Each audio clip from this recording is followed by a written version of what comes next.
সালাতে দোয়া কবুল হয়। সালাতে দোয়া কবুলের 3 জায়গা। একটা হচ্ছে তাকবীরে তাহরিমার পরে আমরা সানা পড়ি না, আমরা তো একটা পড়ি।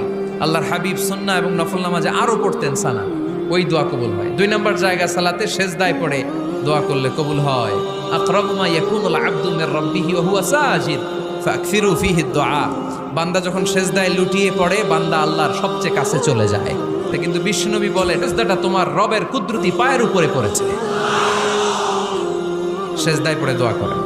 সালাম ফিরানোর আগে বিশ্বনবী দোয়া করতেন, লা ইউসাল্লিমান্না আহাদুকুম হাত্তা ইয়াতাআওয়াযা মিন আরবা'a।